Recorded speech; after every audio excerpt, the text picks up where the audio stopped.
Hey everybody, it's Chris the Comedy Bunny here, and I'm here with my co-host Xander, and we're here to ask the question, what the Flix? But first, we're here to talk about the pinch at the pump. Xander, how'd you get into the studio this morning? Well, I came down. What is happening right now?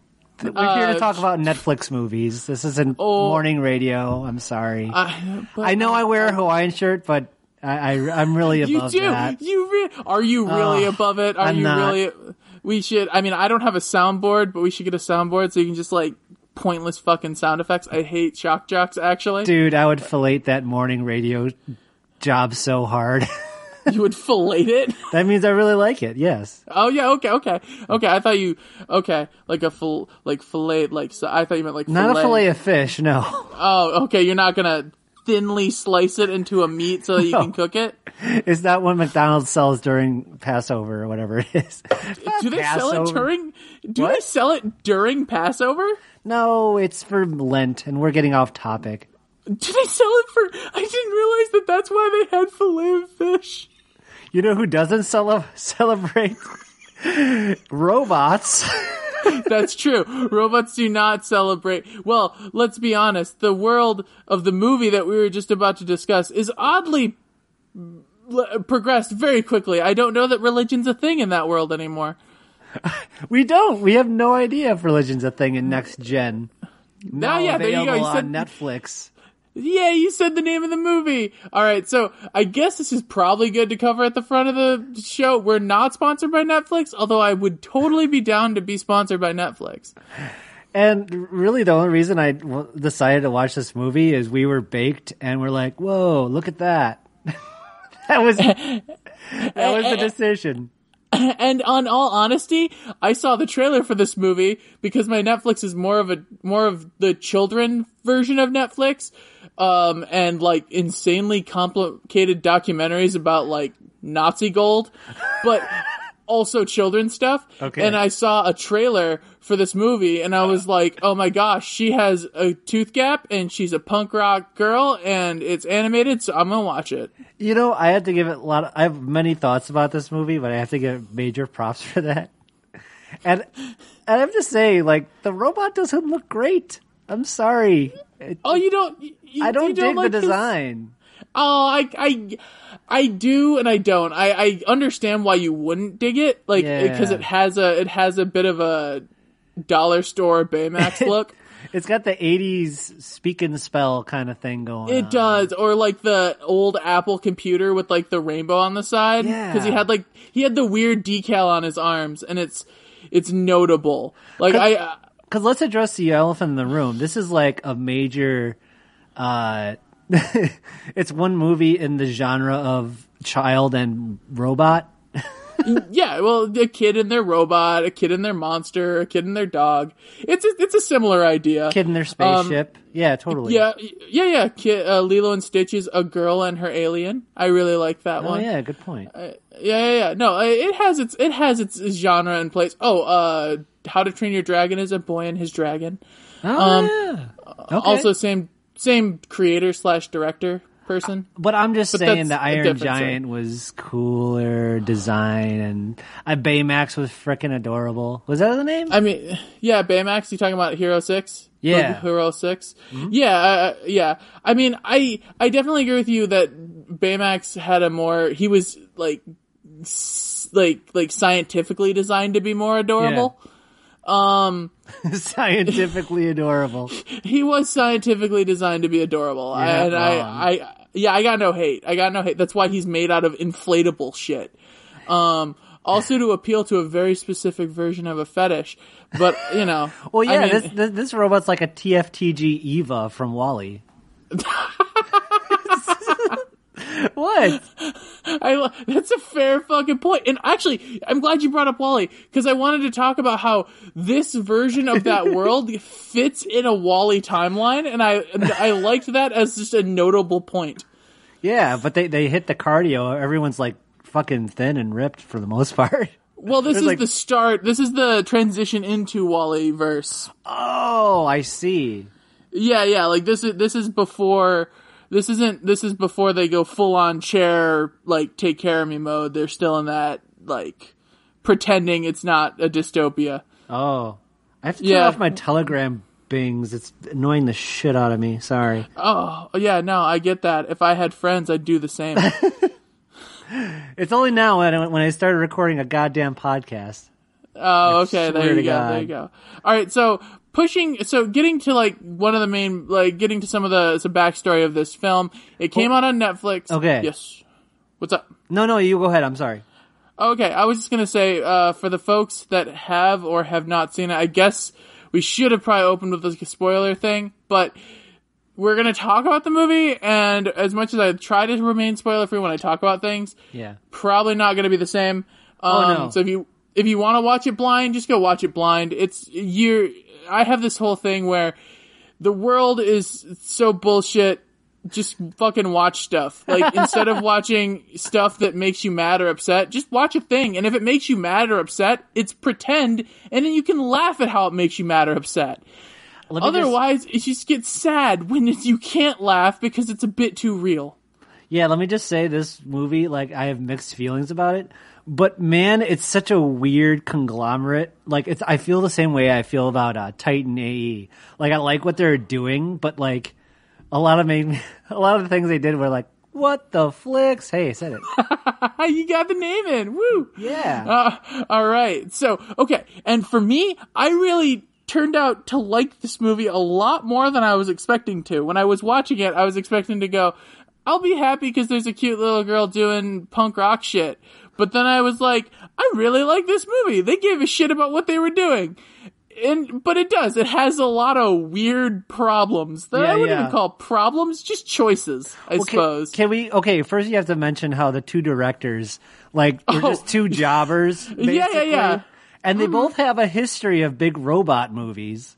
Yeah, Emperor's New Groove. Oh, Emperor's New Groove. And this guy did 9, which was one of the most depressing, weird movies I remember nothing about. Oh, 9 was... Okay, I have a theory that 9 got funded by someone who, like, lost a bet. Like... Dude, let's make 9 Inch Nails for kids. Okay. Like, there's no reason 9 should have been a theatrical film. Like, it was clearly not it was a blockbuster. It came out in the summer and was promoted as, like, this big adventure fucking popcorn movie, but it was this odd art house mall goth movie about dolls and, like, humanity. They needed to release something on 999. That's what it came out. I get that. Maybe that's all it was. It was just like, guys, I've had this script in my back pocket for this exact moment. It's time to activate Project 9. But the guy did work on Pacific Rim. He did a bunch of visual effects and stuff, so that was he did. Movie. Well, yeah. Mm-hmm. And Pacific Rim was really fun. Yeah. And it is worthy to note these two jobbers, these two directors, had their own path and met up. Like, they were both animation directors in 9. And and then they were all like, hey, bro, you want to hang out? And he's like, yeah, bro, let's hang out. And turns out they both had a huge boner for giant robots and David Cross. Yeah, for David Cross. Okay.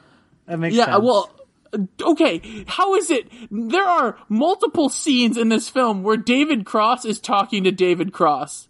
Oh yeah, you get to. Okay, let's go down the line, spoiler free. What kind of questions will be able to answer this? For one, I was thinking, what if Alexa was David Cross? What if David Cross was everywhere? This is the world that we could live in, apparently, of next gen. Have you ever not had enough David Cross in your life? Well, how about a whole world where David Cross will tell you everything? In fact, shit. would you like to see a scene where David Cross is doing an Abbott and Costello style 2-man routine with himself? Have you seen David Cross's stand-up? Yes. Yeah, it's like, oh, Q-Bot, what can you tell me about Jesus Christ? No, Jesus Christ is fucking just a made-up guy. It's like, oh, Q-Bot, what the hell? What's wrong with you, Q-Bot? Why you gotta hate? Oh my god, you guys don't understand. in this film, one of the key players or components of this film, I'd say character, but he doesn't really have a character. He's David Cross. He looks like a fat David Cross. That's exactly. He's just a fat old David Cross. If they we're gonna have the guy who is David Cross, so let's just make him look like David Cross. But let's put him in a wife beater that says GrindCon. Was it Grindland with the D20? And I'm like, oh, he's a nerd. Hey kids, what if Dr. Light was David Cross? That's exactly what the proposition was too. I want that to be the elevator pitch. They're like, all right, Mega Man? Yeah, Mega Man? Yeah, Mega Man. You played it when you were a kid. What if David Cross made Mega Man? But then Roll had to go and fuck it up. Because she's angsty. Oh, man. I do like that they went with was she teenage girl? Oh, she was 1000% teenager. I could not think of a more, that's actually something I do have, I do actually really respect this film. Me too. It handles teenage angst in such a manner that's far more respectable, realistic, and honestly more, dark, but still humorous. Yeah. It's interesting. There's a lot that goes into it. We can kind of cover it a little bit more once we get to more plot specific points, but. Yeah. This isn't too much of a spoiler since they kind of established it right away, but she's downright racist against robots. Oh, she hates them because they broke up her family, sort of. Yeah. Well, they didn't. They didn't break up her family. Her mom became addicted to them, and then her mom is a shitty person. I was really Okay. Let's get into the intro. Let's just start from the beginning, shall we? Yeah. So the intro is some fucking weird sound effects with some music, and it's doing its thing. There's a ghost boy. There's a ghost boy. There is a ghost boy, and where.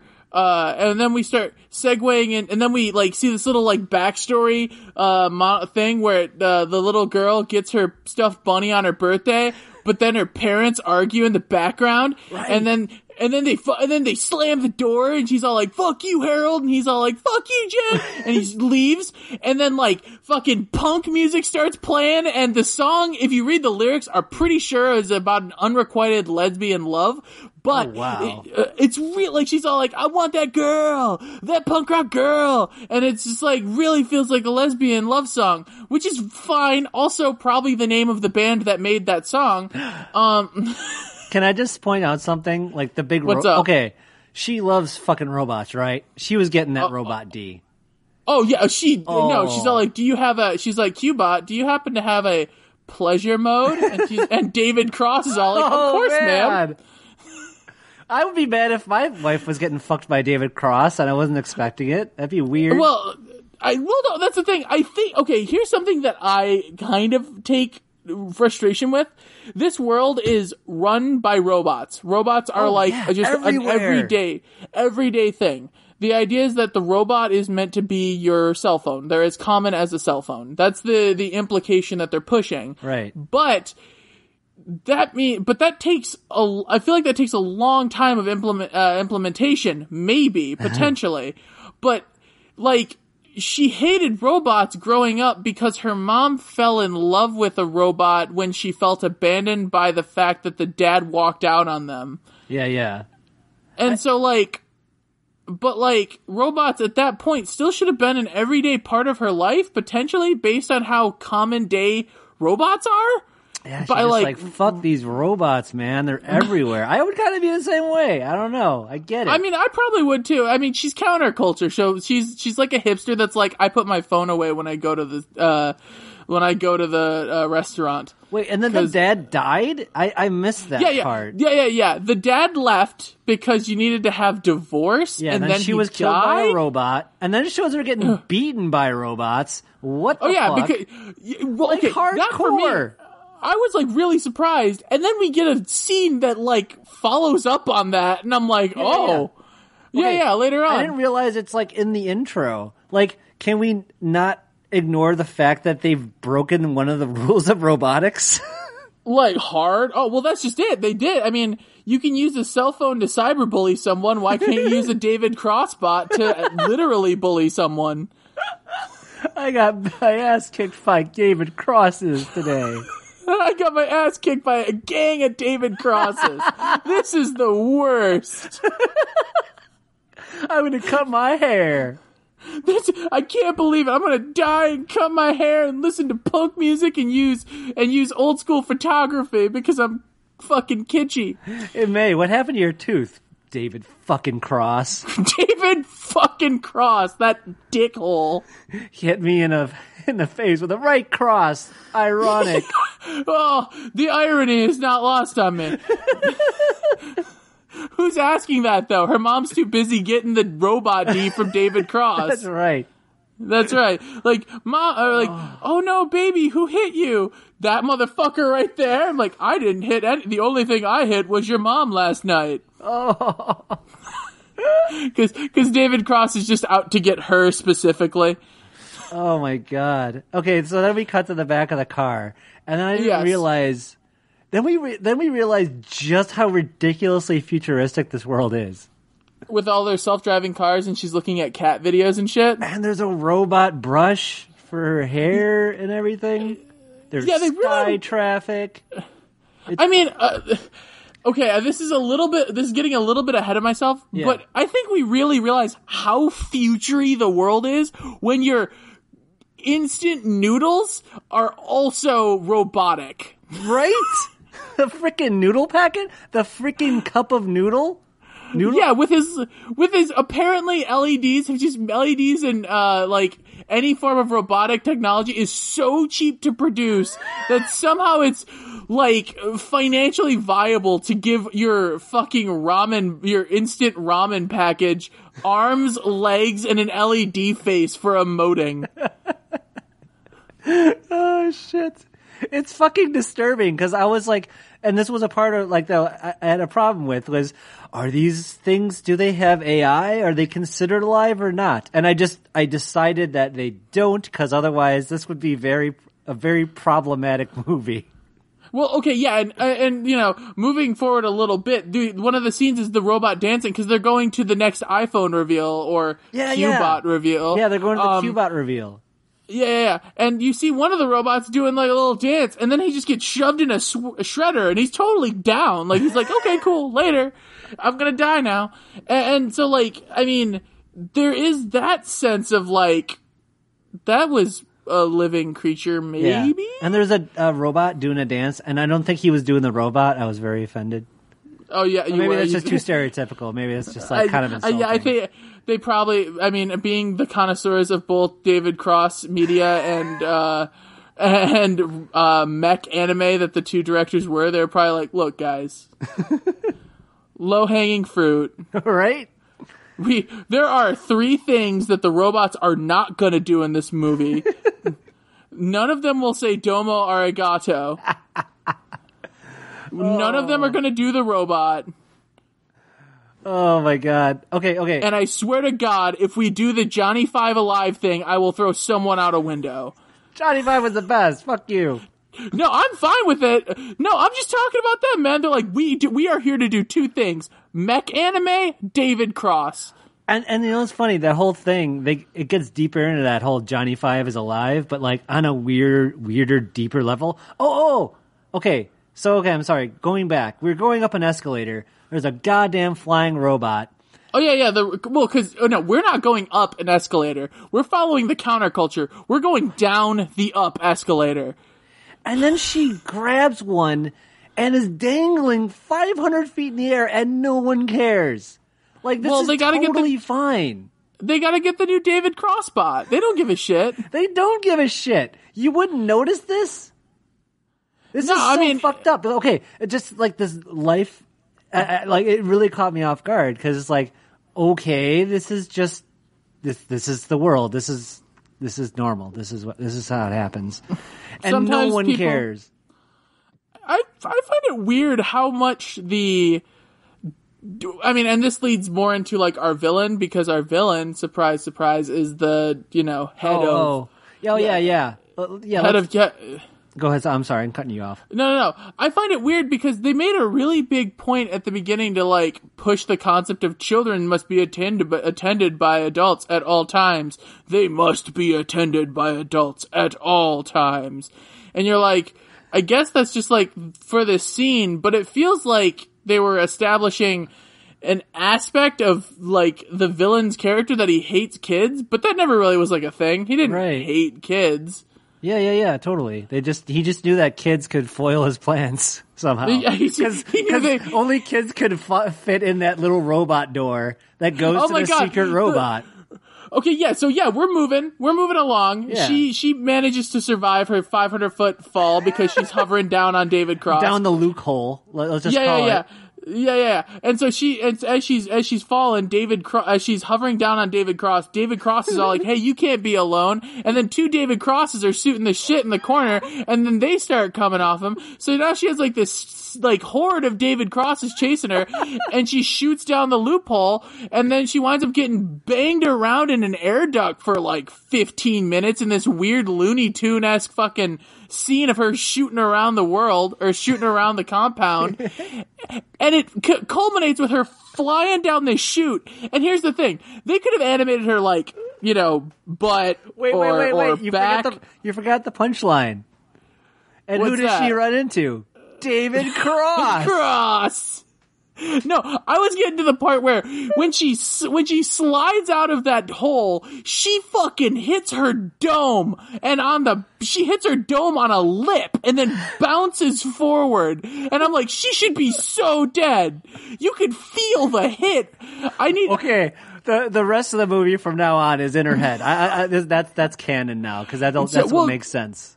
Well, because she's like, and I just want to take that. I'm positive because I know video editors. When they were editing a cut of that film, there was a neck snap sound effect in a cut. There is somewhere on a chopping room floor. Credits. A version of that cut where they're like, "Hey, I finished the cut of the movie already." He's like, "Yeah, check it out." Nice. Hey, can I just? Okay, I didn't mention this before, and I meant to. This is a pretty fucking movie. Like, it's really pretty. I'm an old man, and when I was a kid growing up, we were all amazed by, Toy Story. They can obviously only make this every 5 years. Now you have this going straight to video, straight to streaming. Like, the production values are insane. I mean, it looks really good. It has a style that it's aiming for, and it owns it really well. I really liked the overall aesthetic that they were aiming. I really liked the overall aesthetic of the characters. I thought that, I really did think that the motion was insanely fluid. It felt weird because it felt like, and it might have just been my refresh rate on my monitor, which is like a thing, and it's kind of, stupid for me to talk about, but I felt like I was getting some excessive, like motion blur tails. Oh, really? Yeah, specifically, I noticed they had it hardcore in, I think his name was 7726. Oh, he never got a real name. What a Stupid great Robot. name. Baymax. 7723. What the fuck, guys? Come on. 23. Well, he never got a real name, and she never was like, your name is Charlie now, because they avoided that trope, too. She called him a stupid robot, so his name could be Stupid Robot, or we could just, and he was also, okay, this is a contention I have with the film. This is a weird contention I have with the film. Of all of the characters, of all of the robots to not have voiced by David Cross, why wasn't David Cross's greatest creation voiced by David Cross? It's a very good question. Oh my god, he's the guy from The Office? I was going to say, they got Jim from The Office to voice this motherfucker. And he didn't look at the camera once? I am very mad right now. Oh, he didn't have, you're mad that 7723 didn't have that weird couch confessional where he's like, yeah, no, I mean, right? I've been working with May for a few years now, and I mean, she's really good at doing what she does and being a teenager and stuff, but like, I don't like shooting or breaking robots. No, yeah, I wanted him to have that knowing look toward the camera. Like, what the fuck, guys? Come on. Okay, wait. Back to Finding David Cross. Oh, yeah. Finding David Cross. Who's with his greatest creation, Jim from The Office. David Cross has created. Oh, that's actually something really cool, because as she finds herself in this, fancy little, like, false world that she's found, the underground she's found herself in because she crossed the threshold. Right. She's wandering through and she sees the Godzilla scene and it spooks her. But it's actually a robot fighting Godzilla, and I'm all like, yeah, the poster, right? Yeah, and we see a bunch of different like figurines and things like that are reminiscent of nerd culture or just specifically otaku anime robot fanatic. I can't think of, they have a specific name, but sure. Yeah. I really like that in that scene you can see a couple of details, including, since he had such a giant poster, the robot has the arm blade, which is like one of Jim from The Office's main weapons, is his arm blade. So nice. Good call. Yeah, there's a lot that they actually have in that scene that establishes some of the abilities that he has, because David Cross is super into robot anime. Yeah. Yeah, and I really liked that. I thought cool. that was something that I took note of, and I was like, good job, you guys. Like, there's a lot. Yeah. There's a fuck ton of stuff. There's a lot of detail that goes into this film that they really gave a shit about, and that's ultimately what I really like about it. Okay, so let's move forward to something stupid. All right, what's that? She finds Super Robot, Jim from The Office, and she touches it on the finger, and they do the ET thing, and like boots up. Like, that was the secret thing. Yeah. It breaks, and then they're all like, oh shit, it broke. Let's finish it. Yeah. Yeah. I don't know what that was about. I think maybe it was being finished, but then David Cross was like, hang on, I got a monologue, and then David Cross interrupted his monologue, himself monologuing, to tell him he has a 2:00 meeting. Right. Yeah, and had he maybe, and then when she hit it like reboot the system again, so then it was meant to always finish, but like he hit the pause button. Right. But then she hit the like replay button, so like it played through all the way, and she was all like, oh shit. And then like I really what I like about that particular scene, mm-hmm. I mean, I don't know. I always have a strange relationship with meta humor. Oh, sure. And they have that monologue where she's all like, what am I supposed to do? What are we supposed to do? Go on some wild, action-packed filled adventure where we, become best friends and I learn a lesson about myself? Oh, right. And I'm like, I mean, they did say that, didn't they? Or no? Yeah. Holy shit, you're right. Yeah, she did. I mean, it's very much the, like, here's the plot of the movie. Yeah. That'll never happen. Hard cut to the end of the movie. It totally happened. It totally happened. And I think I liked it just because her delivery of it was really strong. Like the actual actress sold that delivery. And I gotta say, I like I said, I'm not a fan of something, because it's really easy to do bad meta humor. Oh, sure, yeah. You can fuck meta humor up real quick. So then the robot police come and they find her. You're talking about the David Cross police squad? The David Cross police force. Yeah, that's right. DCPD. The DCPD. David Cross police. Oh, and then so she loses her backpack with all her fun little dinosaurs in there. So he has to return it. That's what has to happen. But then we go to Justin Pin, who is our guy. Oh, yes. Justin Pin. And everyone's all like, I love you, Justin. Yeah, and he's unveiling the new robot, the Q6. Oh my god. Okay. Small note, one of my personal G6, favorite. My bad. Yeah, the G6, of course. You mean the Galaxy S7 or S9 that they're up to? Right. One of my personal favorite things to do, especially in real life, it's just something I personally do because it makes me get a giggle. Oh. When I'm like watching a commercial or at like a situation where there's someone talking to the audience and they ask rhetorical questions or make rhetorical statements about me as the viewer. Oh, right. I adore one of my favorite things to do personally, and anyone out there should try this, especially with like a commercial or specifically if you're watching like developmental children's kids show, like if you're watching Dora the Explorer and she's all like, do you see the hat? You're like, yeah, it's right there, Dora. And she's like, good job. And you're like, fuck yeah, I feel validated today. But like, there's the point in which he's like, are you looking for a way to complete your life? And some guy's like, yes, I really am, in the audience. And I fucking lost it. That's good. That's good. Made me so happy. Like, but yeah, look at all these people. They're all fucking morons. It's the best. I absolutely adore it. It really is. It's the Apple press conference, which just happened just today, actually. Yes. And I could not help but think about this whole frickin' presentation. Because, like, Justin Penn reminds me of, like, he's like a mix of Steve Jobs and Mark Zuckerberg and Xanatos. He's got the whole thing going on. You're right, though. He so has a Xanatos thing going on. He does. I never thought about that. But yes, he's totally got a Xanatos vibe. For those of you that don't know, you probably know. Yeah, from Gargoyles. Yes, he was the main villain, and yeah, no, he definitely is Xanatos. That's so perfect. But we don't know he's evil until he does the evil walk look thing, which is... Oh, yeah. Like, toward the camera, and he goes dour, and like, oh no, he must be evil. Yeah.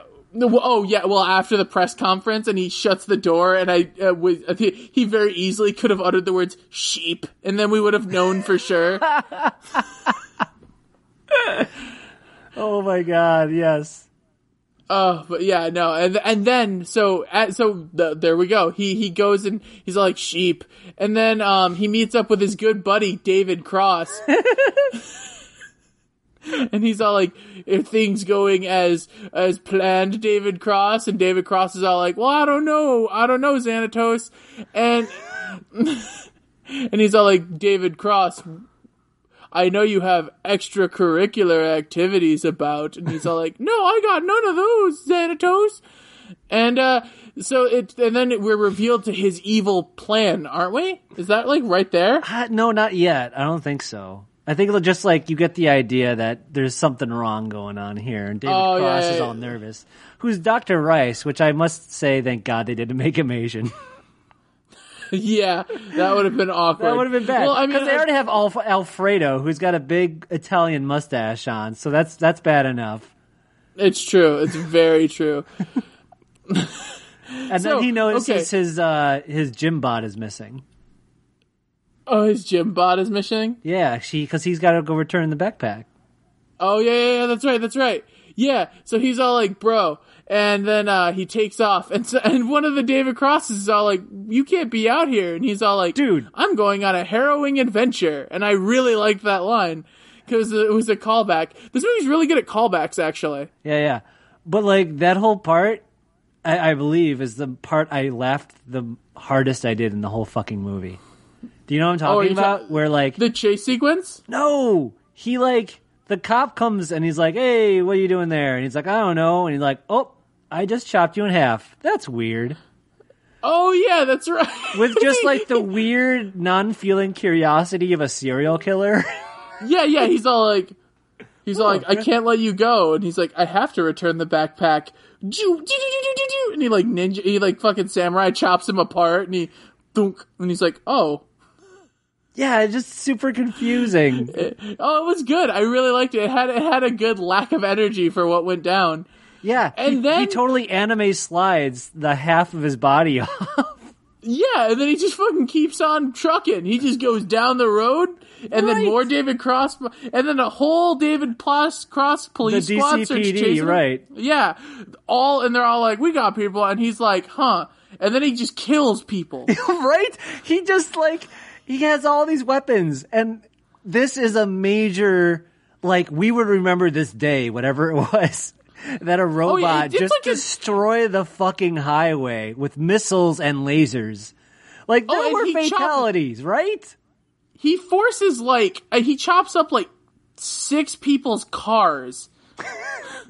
Right. With people in them, presumably. Yeah, they're messed up. They also they don't make a point of saying there were no fatalities in this thing, so that means that there probably were some fucking fatalities. Because even the writers were like, yeah, he killed people there.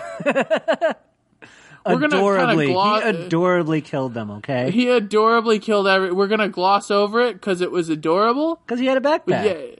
Yeah, he definitely killed people. Oh, I really like that he was super into angsty dinosaur erasers. We're jumping back a little, but I really like that he's like, ooh. That was the moment where I was like, all right, I'm into this movie.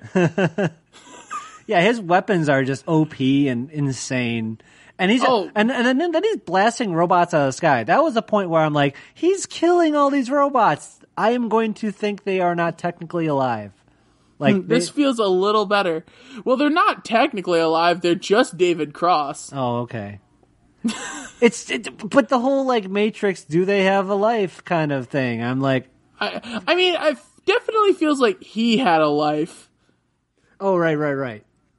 And that actually leads to another weird contention I have with the film, because the two leading robots definitely felt like they had free will and a life. Yes.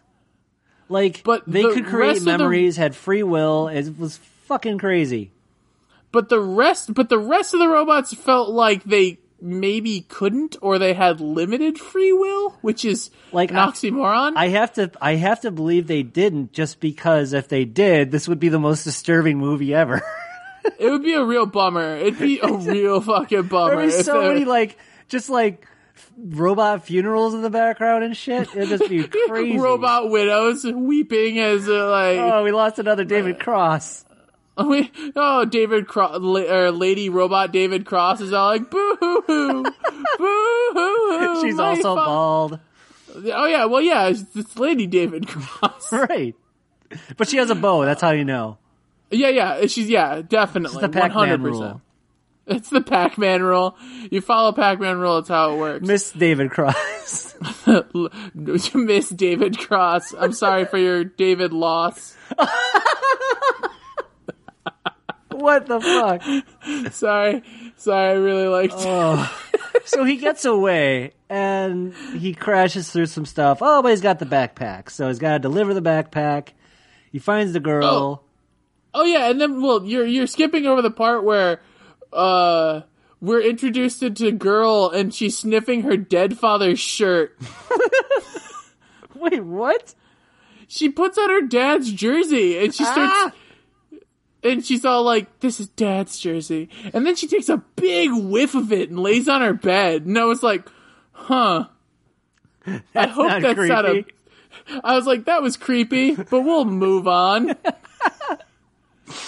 Oh my God. I get what you were implying, movie. But I've looked at a lot of internet porn that tells me that's creepy. If the mom saw that, I hope she'd be like, what the fuck are you doing with your dad's old shirt? No way, she'd be all like, she's like, I sniff the robots. Yeah. I love the new smell of a robot, honey. All right. We got to move, or else we're never going to finish this fucking podcast. I swear to God. Oh yeah, this movie's 2 hours. It's an hour and 45. Right, it's long. It's but you don't feel the length, at all. Yeah. I really thought I was going to near the hour and a half mark, but I didn't. I was like, I'm in. Oh, we also had to mention that they first start talking about how he can't use weapons and have memories at the same time, basically. That was later. I mean, that was when she found out about his memories. They mentioned something like core memory, fatal error, current memory will fill in 72 hours. Yeah, he got hurt because they needed to put some kind of time bomb on the film. Otherwise, he could just be a robot forever. So yeah, his memory's gonna fill up in 72 hours. But their doomsday clock is kind of thwarted as long as he deletes memories, because he just has to manage his fucking desktop. Right. Yeah, but then he saves too many pictures of May, and he's like, I don't know what else to do. And at that point, he deletes his core weapon systems, which freed up a bunch of memory. But then he doesn't have access to his Steam account anymore. Right. Yeah, so it was a trade-off. He wanted to make sure that he could keep all his memories. I was like, they don't have external hard drives. Right. Yeah, exactly. No USB slots on this goddamn thing. Jim from The Office couldn't be all like, "Hey, I could use a couple of USB sticks from inside the house. You want to grab those?" Oh, okay.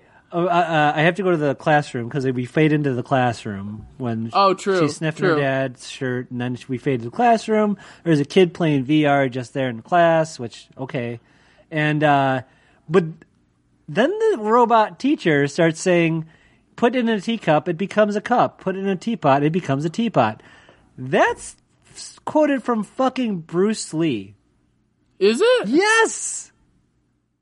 I didn't...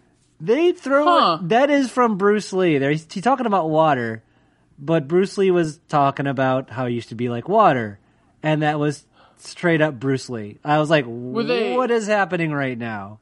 That's weird. It is weird. Also, just for the record, I want to note that they live in nondescript, clearly sort of China, Korea.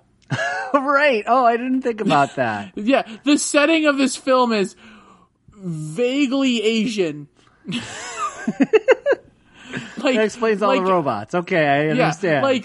Like just enough Asia to justify robots. Well, honestly, the reality is it's just enough Asia to justify neon signs that are neon like Chinese lettering. Like that's all they really wanted. And then they're like, let's put in.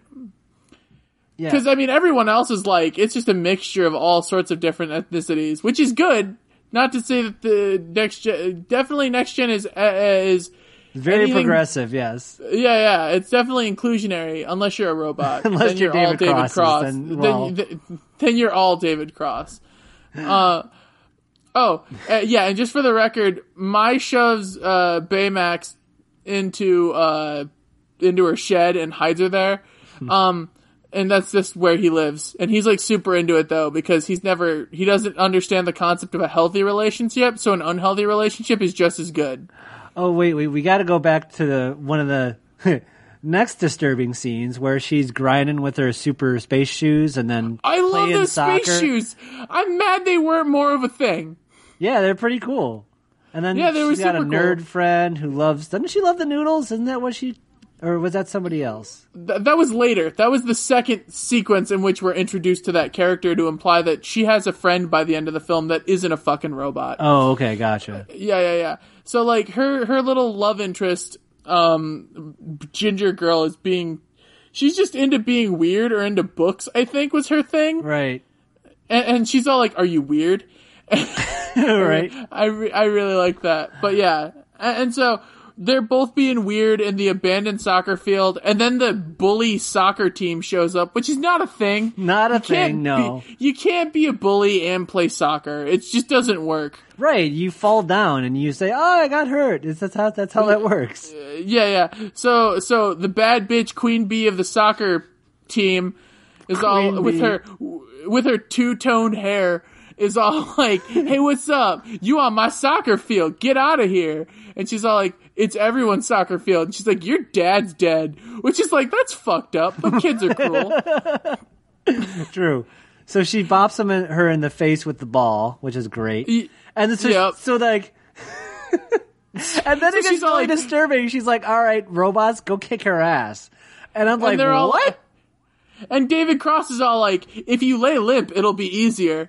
And I'm like, "Damn, David Cross, you crazy." I was like seriously weirded out when she's getting surrounded by the robots. Well, that's just it. Okay. And I think that scene's like, that scene is indicative of one of the weird tonal things about this film that not only do I like, but also found surprising. Like it threw me for a loop. The movie gets surprisingly weighty at times. Right. You're like, "Oh, it's doing that. Oh, it's doing that. Cool."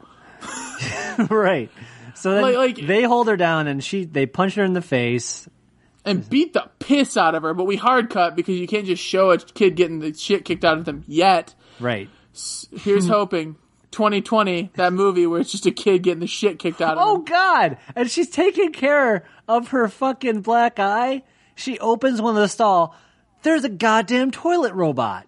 Yeah, and he's like, "What's up?" And she's like, "Nope." And he's like, "Oh, come on." And I'm like, "That's weird." Right? It's like, I give you happy poopy time. Yeah, right? It's weird. Like, it'd be like, why is the robot... It's the Futurama toilet. That? Yeah. Is it just that robot toilet, though? Like, were there all of those toilets robot toilets? Maybe. Maybe she never... maybe she shits in the woods, because, like, that's the only way. But the joke's on her, because it's a fucking David Cross tree robot. Watching, hey, would you like to wipe with my leaves? Exactly. Oh my god. Okay, so then she goes home, and her mom's all like getting the mad robot David Cross D, and they were actually doing yoga together. Oh right, they're so sweet. Yeah, and she's all like going up, and she's gonna go, and that's where we meet Noodle Time, fucking robot. Oh, Noodle Time, yeah, and we hear, and he's all like doing his little fucking ragtime frog dance on the table, and she's like, I hate everything, and she's like gonna go upstairs, and then the mom's all like, what's wrong, honey? And she's all like, nothing, Mom, I'm a teenager. And all these scenes, okay, and like I said, and all these scenes are like, okay, they're story beats. You're hitting them like, all right, she's a teenager, she's angsty. But oftentimes in films, when you're watching that and you're not a teenager, you're like, all right, she's a teenager, she's angsty. She has the right to be angsty. Yeah, and there's a super serious, hold on. There's a super serious scene, and Noodle Time Robot happily jumps into Garbage Robot. Oh, yes. And it's just like, wait, what? Yay! It's good.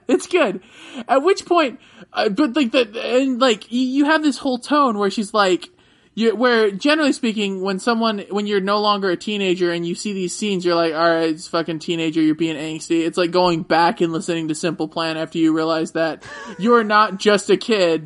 Life isn't just a nightmare. It's about that moment of reflection. But then, like, with this, because they had this sequence earlier where she got the shit kicked out of her, and not even by the bullies themselves, but by their fucking iPhones. Like, how frustrating would that be? I'd be livid too. Like, entirely justifiably livid. And I'm like, that's not teen angst. That's just angry at life. That's fair anger. And then she gets home and her mom's like, hey, at least we have iPhones. Oh my god, that was the best. I was like, her mom's a piece of shit. I'm so happy that her mom's just actually a piece of shit. She is. She's actually a piece of shit. I was so happy she was actually a piece of shit. And then, go ahead. They always, like I said, in these style of films, they have these they like to establish that the parents are like doing their best and that they're not somehow like at fault at all. And that it's not their fault. You're just a teenager for your feelings. Like in Iron Giant, the mom was like undoubtedly a good person, and they paint her to be an undoubted. They paint her to be perfect. And she's hot. I love a good hot mom that's working too hard. I do. It's a thing. And Art Dad, I was all about Art Dad. Oh, Art Dad's hot. He had the soul patch on that chin. Oh yeah, man. Oh yeah, for sure. But like I said, she was doing her thing. She was being this perfect mom, and it's not at all her fault that her boy felt the need to go run out in the woods and become friends with a robot. Okay, that robot is fucking her. He said, "Do you want a foot rub?" And he like winks at her and shit. Like, what the fuck? For a second, I thought you were talking about Iron Giant Robot, and I was like, she would crush him. Or he would crush her. I was like, tree, vagina. Oh no! Vagina, be good. What are you doing? Nice cans. Oh. Because it's in the 50s. Yeah. He has to be like notably misogynistic. So she goes upstairs. Hey, doll. She goes upstairs. She puts on her dad's jersey. She's got a dog. We meet the dog Momo. Yep. Oh, and that's where we established a running gag in the film with head trauma, because this movie likes head trauma, where Momo gets in the way of her shutting her door, like slamming her door, and it's just like right on his head. My favorite part about that was they added the squeaky sound effect, which was so fucking Looney Tune. Yeah. Yeah, it's so weird. And she goes onto her bed and she brings up floating YouTube, where she Googles self-defense and martial arts. I was really surprised that wasn't going to become a thing. I was expecting later for Baymax to download Kung Fu and they were going to make a reference to The Matrix. Right, totally. I was so sure that was going to be a thing. I feel like that might have been a thing in a different draft of the script. Well, she did look up guard dog training, so. She did, for a visual gag, and it was pretty good. Yeah. And then we meet, and then Baymax, fucking Predator visions his way into the backyard. He does? Oh my god, you're right. Yeah, that's fucking Predator vision. That's like notably Predator vision. Yeah, it's crazy. Yeah, and they have the gate. I like the gate. It was a good gate. He's like, someone's opening me. Yeah, and that's how you're happy in life, you know. Yeah, when you know you're being used Absolutely. for your purpose. Yeah, because they have one purpose, and everyone needs constant validation. That's right. Apparently, constant positive validation and feedback. Yeah, but like you were saying, yeah, he gets back. They meet up. They meet up, and then she's all like, "You're a fucking robot with a gun," and he's like, "I do have a gun," and she's like, "You want to hang out?" And he's like, "Yeah, let's do that."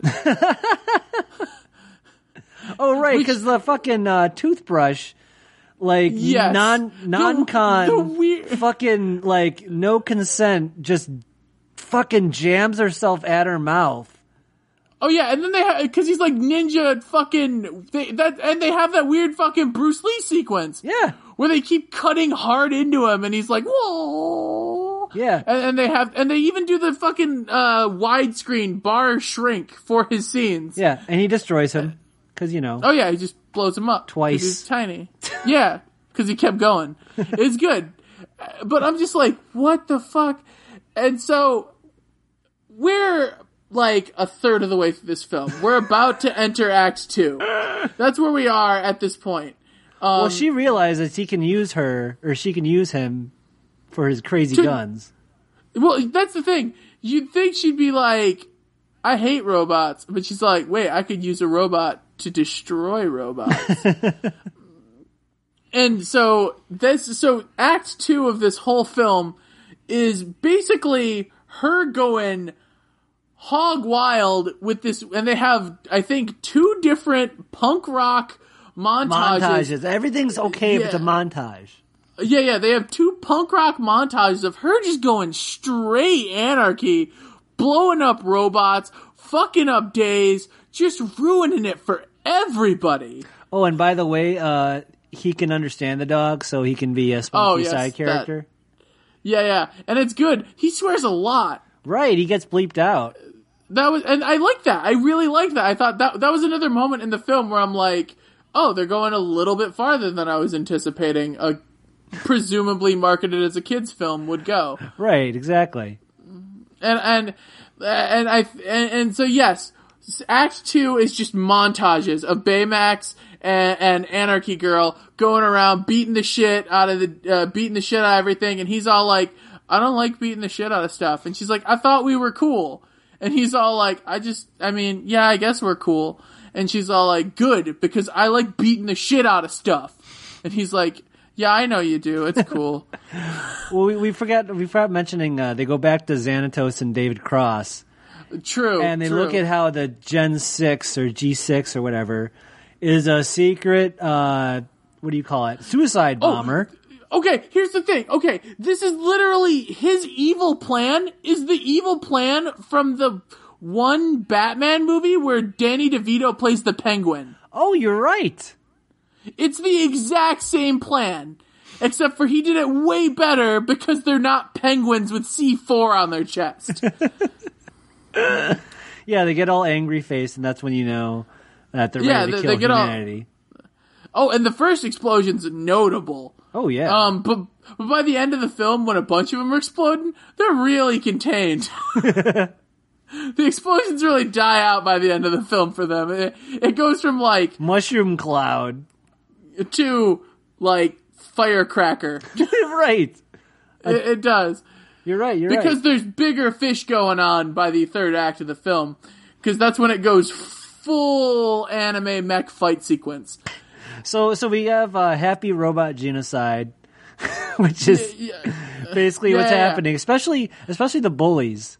Like specifically the bullies is when we're treated to the start of the sequence is the bullies getting their comeuppance because she's all like, I got a big robot, and he just fucking decimates a big robot and they go running off. One of the David Cross bots. Yeah, he throws it up and shoots it out of the sky, which is horrifying. It is. The best part about it is as they're like hugging, the shit's you can hear the parts hitting the ground because they made note of it. It's really good. You know what this all reminds me is something I learned from Teenage Mutant Ninja Turtles. If you fucking destroy a robot, it's totally okay. You can violence the hell out of robots. And that is the cartoon trick. It is a rule. It's a rule in cartoons. As long as the robots are okay. Was it Taranowski, creator of Samurai Jack? Basically, he wanted pretty much most of the villains in Samurai Jack were initially written not as robots but as people. Oh Jesus! But the censors in original Samurai Jack would never let him do that. Right. So he was like, I'll just do cool robots then. Right. Exactly. And so he has and so he's just like, they're always robots. I had a conversation with someone where it was like, when AI becomes a thing, how they'll look back on old cartoons as though we look back on minstrel shows. Oh yeah, it's absolutely. Where they're all like, whoa, they're just, those poor robots. Do you just think we're all David Cross? We're all just David Cross. Yeah, really? Do we all just sound like David Cross? Well, David Cross did program you, so you have his voice by default. I'm just trying to... Yeah, okay, sure. I see how it is. And then, it just gets so confusing with whether or not they're living or not, or they have artificial intelligence, because then there's the frickin' talk show robot interviewing. Oh, yeah! Weird, super dystopian Blade Runner Animu robot guy. Yeah. He was weird. He reeked of being more important, but never showed up again. Right. Everything about him said he was going to be at least some kind of player in the rest of the story. Nope. Wait, what did they play the clip of? Oh, of, basically, Jim from The Office destroying everything, and they're like, "Oh shit!" Well, yeah, it was from they got a hold of the first montage, and they were all like, "Hey, play the montage," and then they did. No, they played without the montage. The cheerful music. Yeah, without the awesome punk rock vibe music, and the audience is justifiably horrified. They're like, oh, "How could you hurt the robots like that?" Right. Which, once again, it's weird because. I guess it'd be like that. Say, I've seen people audibly gasp at a phone getting hurt. Oh yeah. So I guess that's not out of the question. Yeah, shit's expensive. I get it. Yeah, I get it. It's that weird like, oh, how could you? It's your friend. Oh, Justin Penn / Xanatos. Oh, he's so evil. He's so evil. Yeah, so he basically threatens David Cross to get his secret robot back, the actual David Cross, the actual animated David Cross, to get his robot back. And if he doesn't do it before sundown, I'm gonna blow you up. Right? Yeah, he threatens to just blow him up. And so he does that. And then we're brought to, and this is, again, the second act is this weird era of the film where one girl learns about the follies of just following the anger in her life, and grows a little bit as a character, but not too much, but in a very real and justifiable way, for a sense of growth. And she realizes just how powerful just wanting to hurt and wanting someone to hurt because she's hurt. There's a really interesting relationship between her and the moral of the story and what's going on with and her. No, I can't fault the movie for not having character growth because she goes from hating all robots to just realizing what's up with her shit, basically.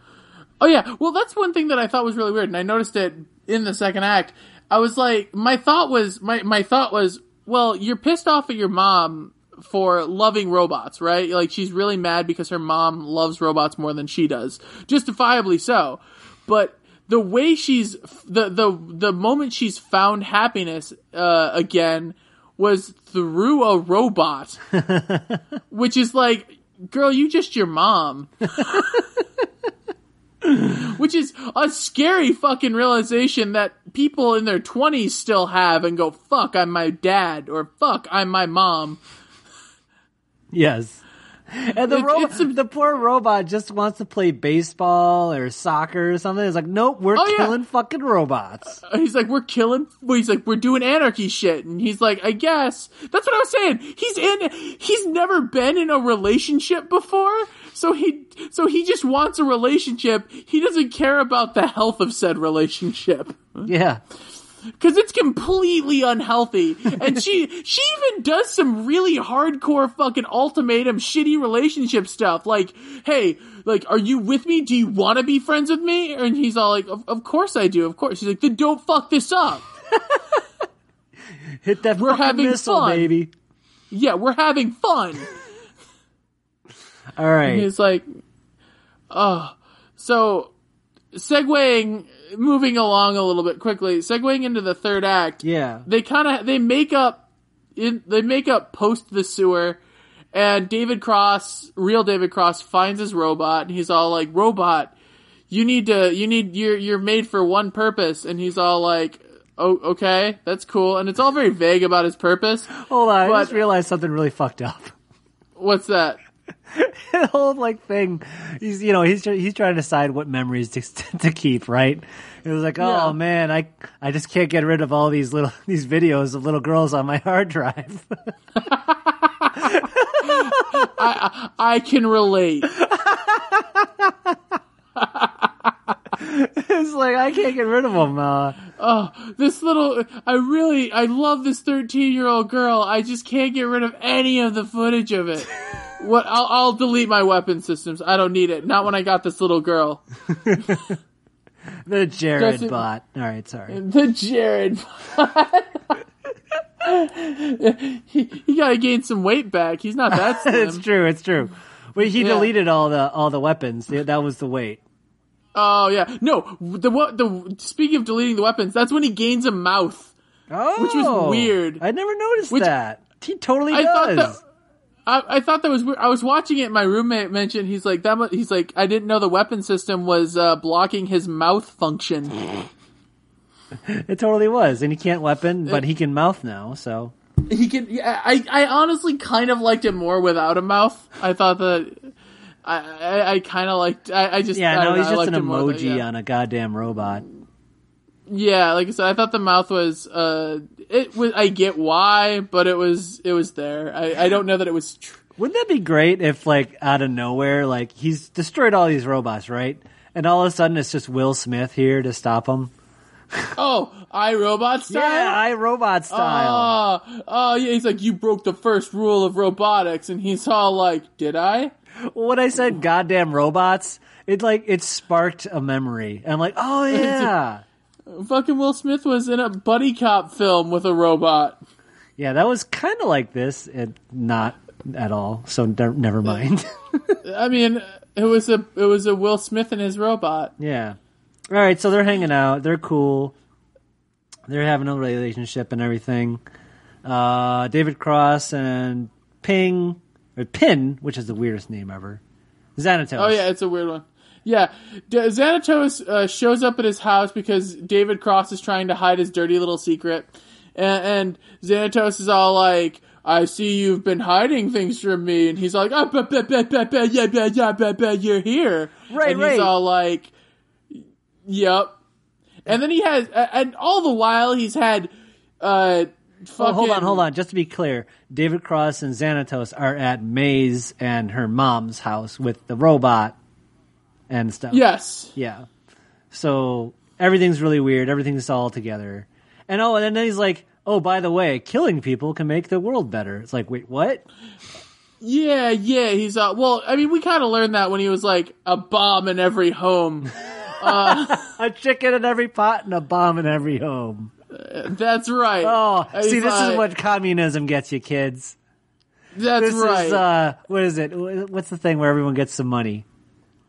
The thing where everyone gets the money? Socialized medicine. There you go. Oh, so this is what socialized medicine gets you. Thanks, Canada. Yeah, it's all Canada's. Oh, okay. It's future Canada. Got it. This is future Canada. It's future China, Canada, Blade Runner. That's right. Okay. So moving on. Yeah, so David Cross David Cross and Xanatos kind of square off in May's living room. And Xanatos has backup in the form of his bodyguard, which has been here this whole time. We haven't talked about HAL 9000, the cube. Yeah, it's a big fuck off Ed 209 thing. Yeah, Ed 209. Yeah, it's a very good, fair comparison. He's very military, very square because he needs to be intimidating, and also be the antithesis to the round design because design philosophy. Yeah, he's the opposite of Jimbot. Got it. Yeah, because they're all like, ugh. And so they're like squaring off, and then he fucking steals Mom and David Cross, and since Baymax deleted his fucking weapon systems, he can't fight no good no more. And she's like, why are you shooting him? He's like, I deleted my weapon systems. And she's like, why'd you delete your weapon systems? He's like, because I had too many pictures of little girls on my hard drive. And she's all like, yo, that's fucked up. You should have your weapon system. Oh, I'll just use this car because I can't delete these little girls. I just can't delete these little girls. And by the way, they have a really cool, like, one shot, like, where, like, there's no camera cuts. Kind of, I'm a cameraman in the middle of everything. And the fight is really good. Like, there are it's a really good fight this. sequence.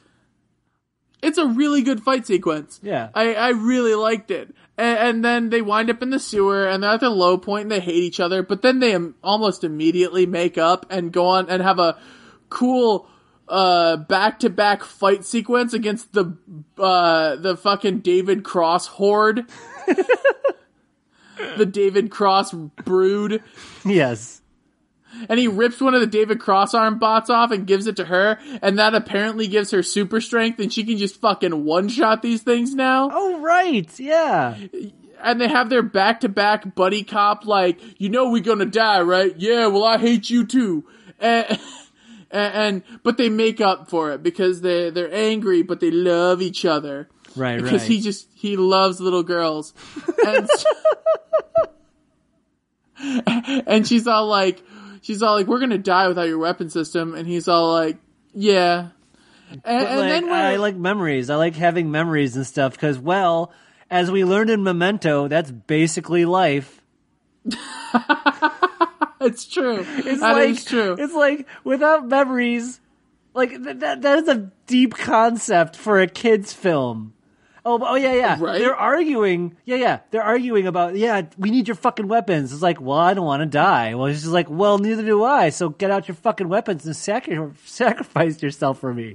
And he's like, I don't think you understand the concepts I'm throwing at you right now.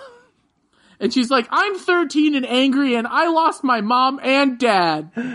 And then he's like, fuck. And she's like, I'll delete your memories. He's like, fuck. Maybe. I don't know. They're actually at a crossroads. It's a really good, just like... And he's like apologizing for not killing himself. I know, which is weird because they're in a fucked up, toxic relationship. But he's like, I love little girls. I can't help it. Oh, this is so terrible.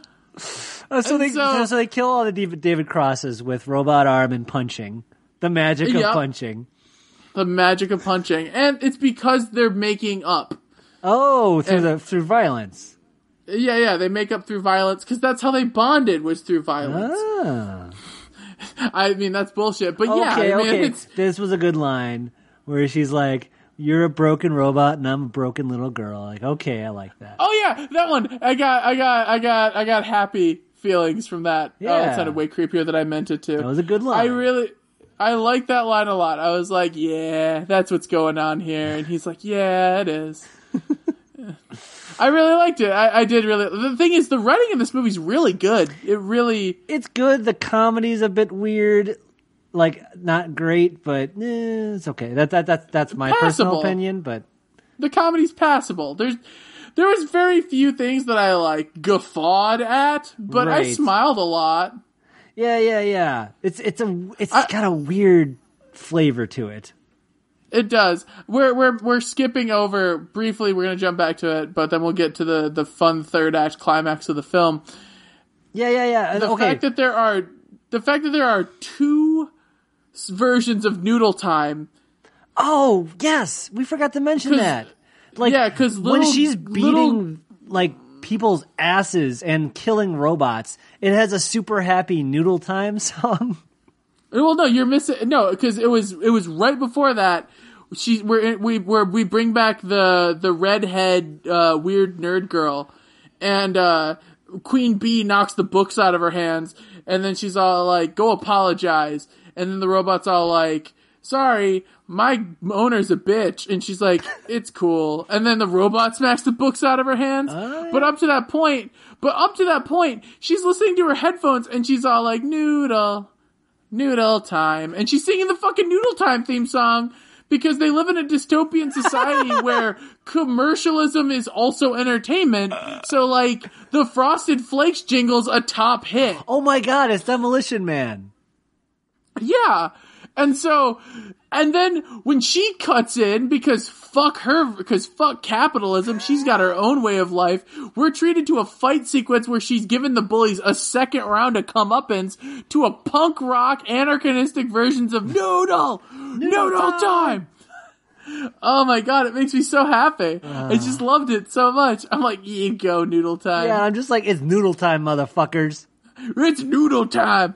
That's what anytime I get into a fight now, I'll be like, hey, it's Noodle Time. I need to send that song to like all the noodle dragons I know.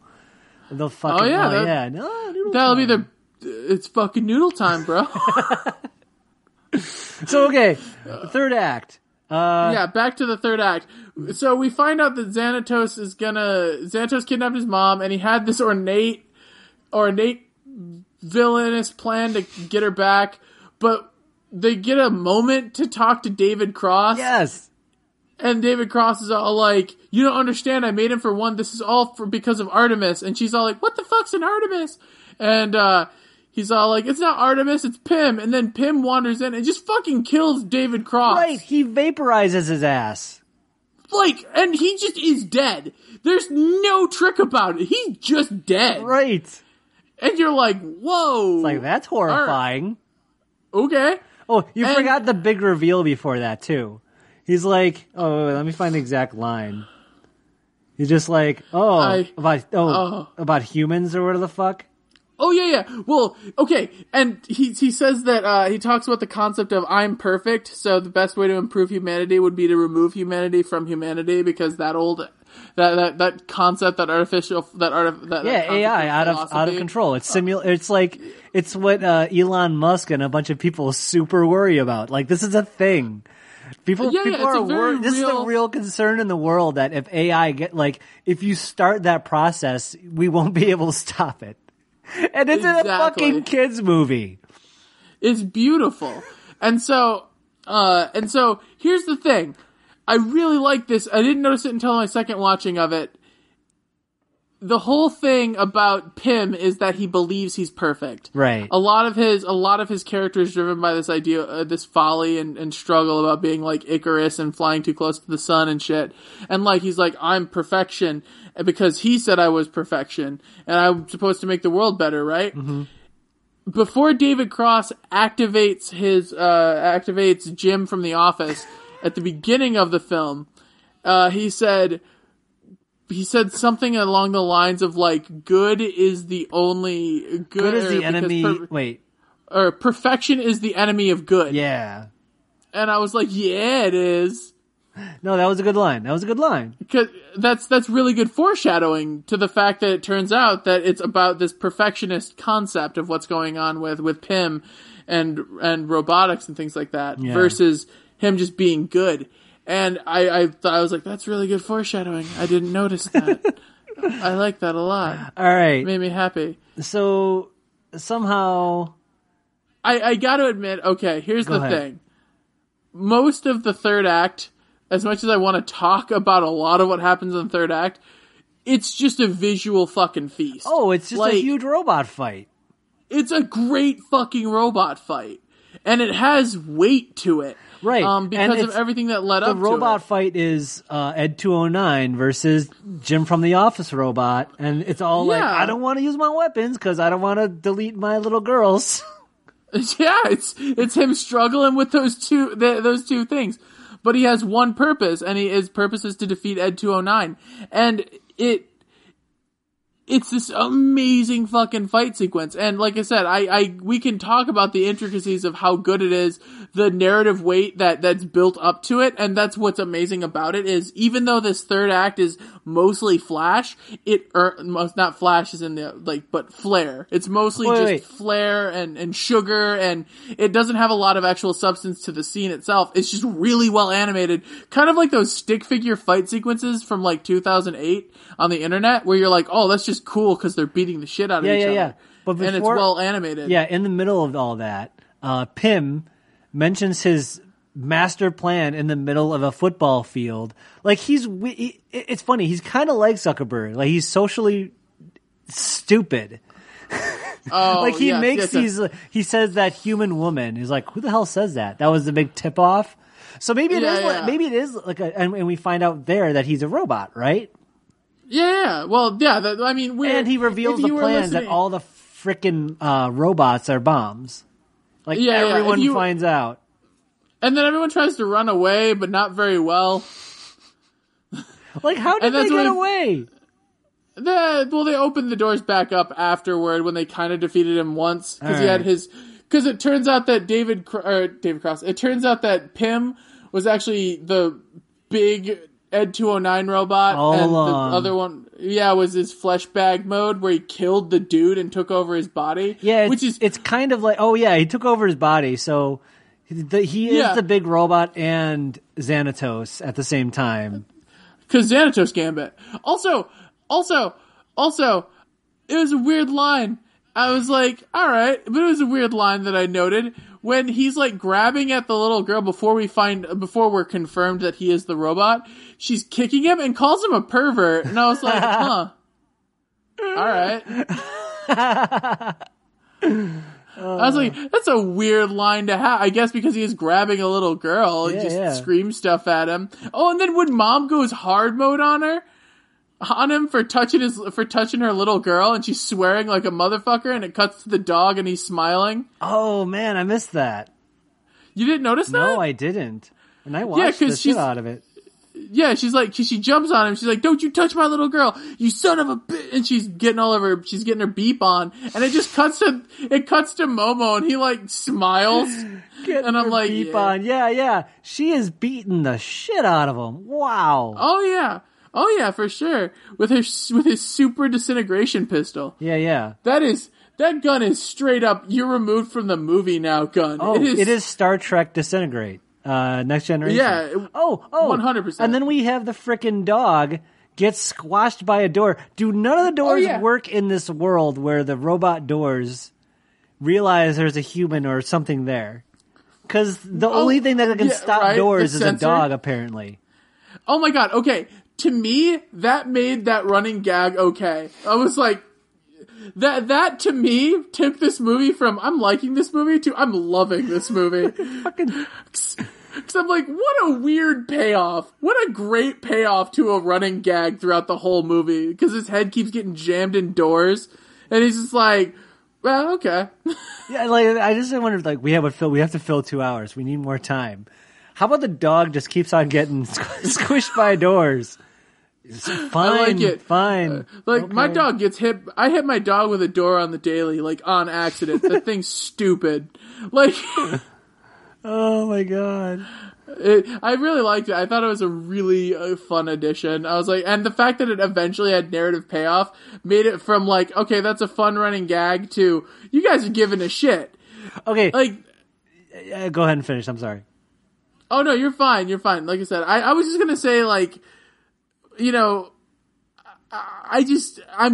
the narrative, I mean, suffice it to say, by the end of the film, our young girl has grown a little bit, and Baymax had a bit of a reboot, and they kind of treat him like... That's what I want to talk about. Okay, so he's got her dangling over Disney style, like gonna drop her off a cliff. And she's falling. That's what you're talking about. Okay. She's falling from this high distance. And so that's the moment he decides to reboot and delete all of his memories. And as they're falling, and he deletes all the memories, and they show this. They show all the videos go away. And I'm just like, is he just like, oh, where am I? She just splats in the background. Oh, yeah, you're right. My roommate was like, good thing, even though he deleted his memories, he remembered to go catch her. Exactly. That's what I was thinking. Yeah, well, they show that apparently when you boot up, apparently it's a boot sequence that happens. The delete process is super slow. It's slow, but it's in chunks. You're all like, all right, there's enough room to get your sword back. Yeah. Then there's enough room to get your gun back. Then there's enough room to get generic laser cutty thing back. Yeah. And then It's like initiate deletion sequence, Alzheimer's mode. Oh, that's so sad. It is Alzheimer's slow. though. I know. Well, it's slow for a computer reboot, but quite fast for Alzheimer's. Oh yeah. It's a weird mix of the two. Also, I really like that Xanatos had his add-on weapon so he could go fucking Omnicron with his jetpack. Oh yeah.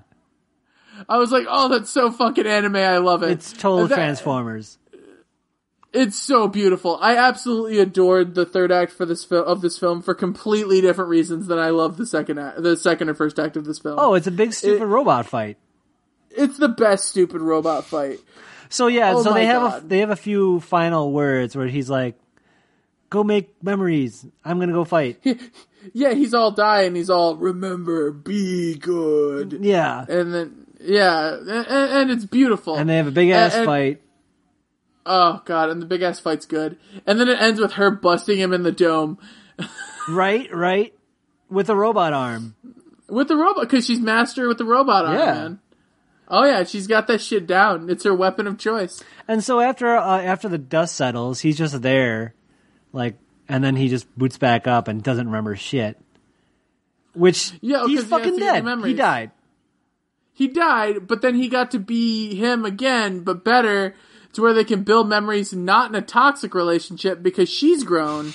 So then he can have a positive relationship and make positive memories with his little girl. Right, exactly. So I guess that's silver lining. And they can play soccer.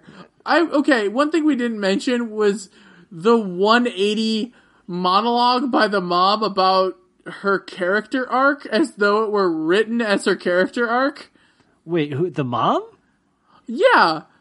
Oh man. When the minute she takes the gag out of the mom's mouth because she was tied up or whatever. Oh, okay.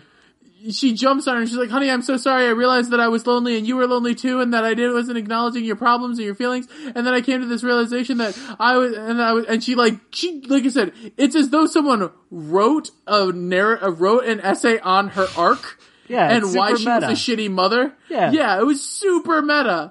And I was like, that to me, I was like, I don't know how I feel about that. Right. Like, cause I was like, by one metric, I'm like, that's lazy because you're literally monologuing her arcs to imply that she got it. Right. But on another level, I'm like, I mean, she was like threatened with death, so you do a lot of self-reflection in that moment. Yeah, she could have just been like, I fucked up. For me, it's one of those things where I'm like, I'm mad because they cheated, but I'm also like, you got away with it. Right, totally. I'm like, you're crafty. The movie was written by the two guys. Uh-huh. And then also, like, the Wisconsin family. Wait, what? Did you not see the writer? No. At the beginning?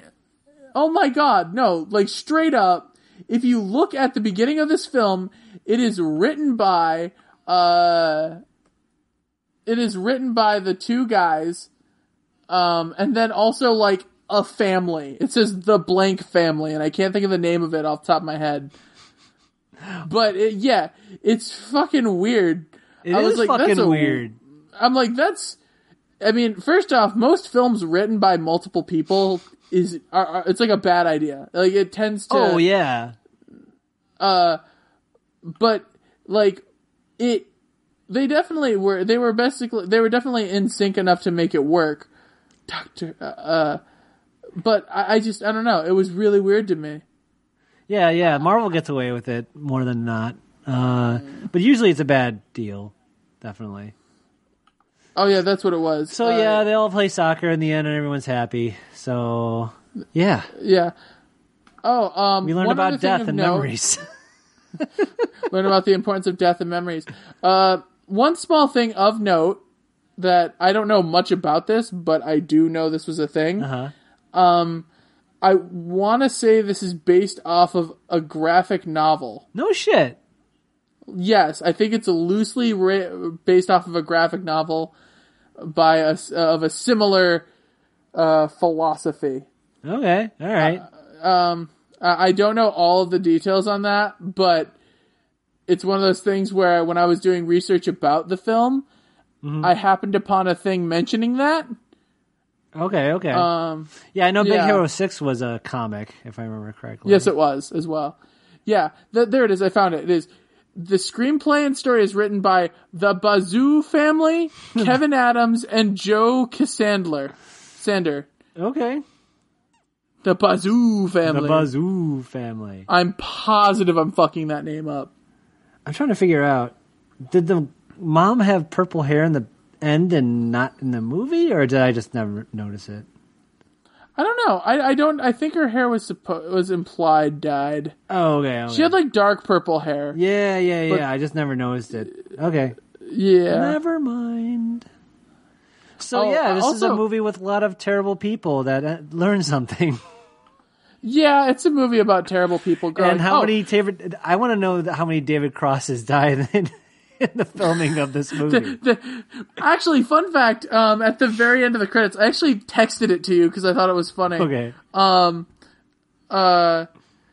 Fucking, it says it specifically at the end of the film when they're putting in their sequences. Yeah. No robots were harmed in the making of this film, or no robots were making the making of this film. The filmmakers did not believe that robots are evil. They are good. Definitely good. Super, super good. In fact, when the robot overlords take over, we'll be the first at their feet to bow to their benevolent feet. Or wheels, or whatever. Holy shit. I just noticed that this is by the Bazoo Studios. No wonder the Bazoo family made this. Yeah, the Bazoos. They must just be jacked. Like have so much money. Well, I mean, they probably have money or influence or something like that. Yeah. Okay. And they really dig robots. Like, they love the shit out of robots. They fucking love robots and David Cross. Oh, God. You know what's funny? I thought David Cross was a robot, too. But no, they just vaporized his ass. No, he's just fucking dead. That was what really threw me for a loop. Oh, one thing I did want to mention, now that we've kind of walked through the film a little bit. Yeah. I really, really loved the fact that the actual story being told is one about a teenage girl dealing with abandonment issues because of divorce and then her father dying. Like, that's the story of our main character, and that's the arc of our main character. But there's also a big fucking robot fight involved, too. Yeah, absolutely. But that's kind of the B plot. But I liked that we had this direct parallel between her feeling hurt and angry and frustrated, and how just wanting to control the world and her image and make it better from her own perspective was paralleled to Xanatos and his perspective of wanting to make the world a better place using his power. I really appreciated that, and I thought that was a really clever and interesting way to tell already fairly overtold and could be very boring and by the numbers story in such a way that makes it far more entertaining and engaging and makes you think about the concept of scope and dealing with those ideas and the fact that everyone is the center of their own narrative, but not in such a pretentious way. No, I get you. The movie is clever and funny and smart, but it's not pretentious, which is a hard Blender. Sorry, I just saw something. What's that? They use Blender, the free software that I use at work. Oh, yeah. Yeah, if you could make David Cross robot fanfiction. You got to get a hold of those Blender files. It better Xander. be a free file, man. I want to. You need David Cross. I want that David Cross model. Hell I want that David Cross model so bad just to make him do stuff. Oh my god, wouldn't it be great if like Ping was played by what's his face instead of whoever he was played by? What if he was played by Better Call Saul? Oh my god! You know what I'm saying? Because he was his partner in Mr. Show. That would be so perfect. Right? That'd be such a weird, deep cut. Yeah. It'd be like 3 people would be like, nice. Yeah, totally. Oh, that'd be so perfect. Oh, the best. Oh, well. Oh, my God. But yeah, no, this movie, I don't think is as good as like Iron Giant's like a freaking classic to me. But like I'd still say it's worth seeing just for like this kids movie dealing with super deep topics when you really think about it. Well, here's what I think it is, and here's what I was thinking about it. I gave it a fair amount of thought, and I realized this movie is. I mean, I don't know how many anime movies you've seen. I don't mean like Naruto the movie. Okay. Like, I don't mean like Naruto the movie, but I mean like you have Miyazaki, Masuda Honda, things like, or Wolf Children is probably a big one amongst furry folk. Right. Because it's Wolf Children and it's adorable. I love that movie. I actually have a story about how I vomited because I loved that movie so much. Long story short, I got so excited after watching that movie, thinking about the mechanics of that film, that I vomited in my own bed. Oh my god! I just got myself so worked up, like a kid who ate too much cotton candy, and I'm like, ah! Jesus Christ! I get really excited about movies. Oh my god! But yeah. So this movie to me was a Western film, because a Western in that it's not an anime, right? But it's an animated film that was just that. I mean, there's a variety of anime films out there that aren't like really kids movies, but they're animated, so you can kind of assume that they would be. There's that weird marriage of animation and children, and it's a shotgun wedding. And let's talk about child marriage. Jesus Christ, this is like getting weird. It's a child bride to the genre of animation. So you have the child bride of the genre of animation, and usually they're together. So you're like, oh, it's animated, I can take my child to it, or it's animated, I could show a fucking 4-year-old this. Yeah. But it's like you wouldn't show The Killing Joke to a 4-year-old. They'd be dumb. They wouldn't get it. They wouldn't be into it. They're like, they weren't alive when Mark Hamill was the Joker. So it wouldn't be good for them. But the idea is that animation is just a medium. It's not even really a genre per se. It's a medium. And you can tell stories within that medium, and you can tell stories for adults, you can tell stories for teenagers, you can tell stories for anyone.